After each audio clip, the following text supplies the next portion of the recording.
দেশে হঠাৎ নাশকতায় উদ্বেগ বাড়ছে। স্বরাষ্ট্র উপদেষ্টা জানান ১৩ নভেম্বর ঘিরে রাজধানীতে সর্বোচ্চ সতর্ক অবস্থানে থাকবে আইনশৃঙ্খলা বাহিনী। বিভিন্ন গুরুত্বপূর্ণ স্থানে থাকবে বাড়তি নিরাপত্তা। নাশকতার ঝুঁকি এড়াতে কিছুদিন বন্ধ থাকবে রাস্তার পাশে পেট্রোল বিক্রি। নাগরিকদের আতঙ্কিত না হওয়ার আহ্বান জানিয়েছে পুলিশ। রাজধানীতে একের পর এক বাসে আগুন আর ককটেল বিস্ফোরণে আতঙ্ক তৈরি হয়েছে জনমনে। এর মধ্যে দিনে দুপুরে গুলি করে মানুষ খুনে প্রশ্ন উঠেছে আইন শৃঙ্খলা পরিস্থিতি নিয়ন্ত্রণ নিয়ে। এই যখন অবস্থা, তখন রাজধানীর মিন্টু রোডে সংবাদ সম্মেলন ডাকেন ডিএমপি কমিশনার।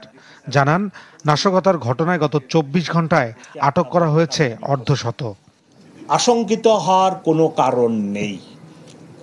একটি দুটি ককটেল মোটর বাইকে মেরে তারা দ্রুত পালিয়ে যায়। গতকালকে আমরা বাসে আগুন দেওয়ার সময় ড্যামরাতে একজনকে হাতে নাতে ধরি।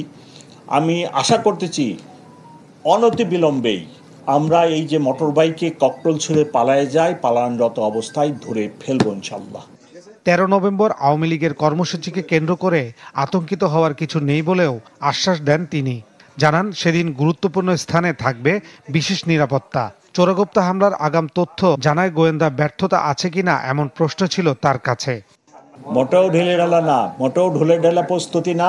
ওই দিন আমরা ব্যাপক নিরাপত্তা ব্যবস্থা নেব, কিন্তু হাইকোর্ট, সম্মানিত হাইকোর্ট, সুপ্রিম কোর্ট, বিচারালয়, এগুলো তো মানুষ বিচার প্রার্থীরা যায়, সেখানে আমি তো এমন কোনো কিছু করতে যাই না সে একটা হ্যারাসমেন্ট, হয়রানির শিকার হয়, সেটাও আমাদেরকে দেখতে হয়।